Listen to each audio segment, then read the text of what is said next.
Em 2013, um acordo entre o governo petista e a ditadura cubana trouxe ao Brasil 10 mil médicos sem nenhuma comprovação profissional. Foram impedidos de trazer cônjuges e filhos. Tiveram 75% de seus salários confiscados pelo regime e foram impedidos de usufruir de direitos fundamentais como o de ir e vir. Um verdadeiro trabalho escravo, acreditem. Respaldado por entidades de direitos humanos do Brasil e da ONU. Antes mesmo de eu assumir o governo, quase 90% deles deixaram o Brasil, por ação unilateral do regime cubano. Os que decidiram ficar se submeterão à qualificação médica para exercer sua profissão.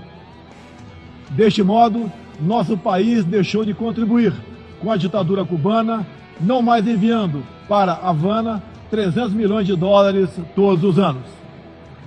A história nos mostra que já nos anos 60, agentes cubanos foram enviados a diversos países para colaborar com a implementação de ditadura.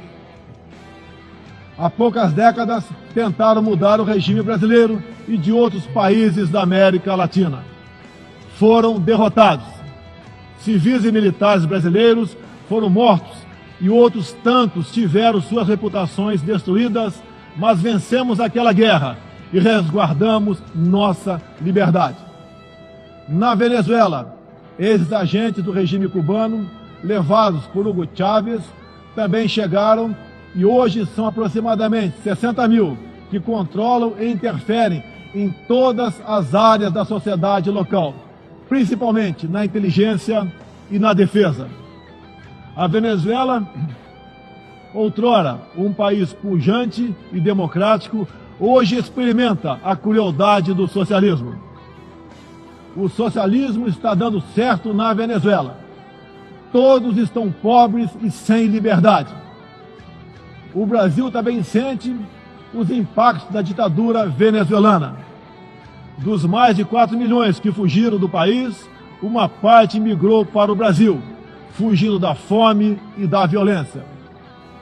Temos feito a nossa parte para ajudá-los, através da Operação Acolhida, realizada pelo Exército Brasileiro e elogiada mundialmente. Trabalhamos com outros países, entre eles os Estados Unidos, para que a democracia seja restabelecida na Venezuela, mas também nos empenhamos duramente para que outros países da América do Sul não experimentem esse nefasto regime. O Foro de São Paulo, organização criminosa, criada em 90 por Fidel Castro, Lula e Chávez, para difundir e implementar o socialismo na América Latina, ainda continua vivo e tem que ser combatido. Senhoras e senhores, em busca de prosperidade, estamos adotando políticas que nos aproximem de países outros que se desenvolveram e consolidaram suas democracias. Não pode haver liberdade política sem que haja também liberdade econômica. E vice-versa. O livre mercado, as concessões e as privatizações já se fazem presentes hoje no Brasil. A economia está reagindo ao romper vícios e amarras de quase 2 décadas de irresponsabilidade fiscal, aparelhamento do Estado e corrupção generalizada. A abertura, a gestão competente e os ganhos de produtividade são objetivos imediatos do nosso governo. Estamos abrindo a economia e nos integrando às cadeias globais de valor. Em apenas 8 meses, concluímos os 2 maiores acordos comerciais da história do país. Aqueles firmados entre o Mercosul e a União Europeia, e entre o Mercosul e a Área Europeia de Livre Comércio, o EFTA. Devido aos focos de incêndio na Amazônia, despertaram nosso sentimento patriótico. É uma falácia dizer que a Amazônia é patrimônio da humanidade e um equívoco, como atestam os cientistas, afirmar que a Amazônia, a nossa floresta, é o pulmão do mundo. valendo-se dessas falácias, um ou outro país, em vez de ajudar, embarcou nas mentiras da mídia e se portou de forma desrespeitosa com o espírito colonialista. Questionaram aquilo que nos é mais sagrado, a nossa soberania. Um deles, por ocasião do encontro do G7, ousou sugerir aplicar sanções ao Brasil sem sequer nos ouvir.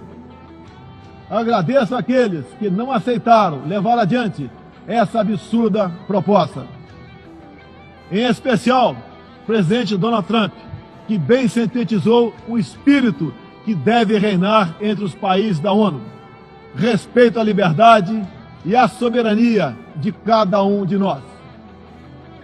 Hoje, 14% do território brasileiro está demarcado como terra indígena, mas é preciso entender que nossos nativos são seres humanos, exatamente como qualquer um de nós. Eles querem e merecem usufruir dos mesmos direitos de que todos nós. Quero deixar claro, o Brasil não vai aumentar para 20% sua área já demarcada como terra indígena, como alguns chefes de Estado gostariam que ia acontecer. Muitas vezes, alguns desses líderes, como o cacique Raoni, são usados como peça de manobra por governos estrangeiros na sua guerra informacional para avançar seus interesses na Amazônia. Infelizmente, algumas pessoas de dentro e de fora do Brasil, apoiadas por ONGs, teimam em tratar e manter nossos índios como verdadeiros homens das cavernas. O Brasil agora tem um presidente que se preocupa com aqueles que lá estavam antes da chegada dos portugueses em 1500. O índio não quer ser latifundiário, pobre em cima de terra rica, especialmente das terras mais ricas do mundo. É o caso das reservas Yanomami e Raposa Serra do Sol. Nessas reservas existe grande abundância de ouro, diamante, urânio, nióbio e terras raras, entre outros. E esses territórios são enormes. A reserva Yanomami, sozinha, conta com aproximadamente 95 mil quilômetros quadrados, o equivalente ao tamanho de Portugal ou da Hungria, embora apenas 15 mil índios vivam nessa área. Isso demonstra que os que nos atacam não estão preocupados com o ser humano índio, mas sim com as riquezas minerais e a biodiversidade existentes nessas áreas. Apoiamos a criação do Dia Internacional em memória das vítimas de atos de violência baseados em religião ou crença. Nessa data, recordaremos anualmente aqueles que sofrem as consequências nefastas da perseguição religiosa. É inadmissível que, em pleno século XXI, com tantos instrumentos, tratados e organismos com a finalidade de resguardar direitos de todo tipo e de toda sorte, ainda haja milhões de cristãos e pessoas de outras religiões que perdem sua vida ou sua liberdade em razão de sua fé. A devoção do Brasil à causa da paz se comprova pelo sólido histórico de contribuições para as missões da ONU. Há 70 anos, o Brasil tem dado contribuição efetiva para as operações de manutenção da paz das Nações Unidas. Apoiamos todos os esforços para que essas missões se tornem mais efetivas e tragam benefícios reais e concretos para os países que as recebem. Durante as últimas décadas, nos deixamos seduzir, sem perceber, por sistemas ideológicos de pensamento que não buscavam a verdade, mas o poder absoluto. A ideologia se instalou no terreno da cultura, da educação e da mídia, dominando meios de comunicação, universidades e escolas. A ideologia invadiu nossos lares para investir contra a célula máter de qualquer sociedade saudável, a família. tentam ainda destruir a inocência de nossas crianças, pervertendo até mesmo identidade mais básica e elementar, a biológica. O politicamente correto passou a dominar o debate público para expulsar a racionalidade e substituí-la pela manipulação, pela repetição de clichês e pelas palavras de ordem. A ideologia invadiu a própria alma humana para dela expulsar Deus e a dignidade com que Ele nos revestiu.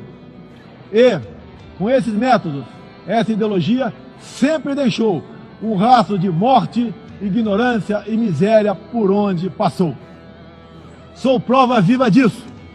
Fui covardemente esfaqueado por um militante de esquerda e só sobrevivi por um milagre de Deus. Mais uma vez, agradeço a Deus pela minha vida. A ONU pode ajudar a derrotar o ambiente materialista e ideológico que compromete alguns princípios básicos da dignidade humana. Essa organização foi criada para promover a paz entre nações soberanas e o progresso social com liberdade, conforme o preâmbulo de sua carta.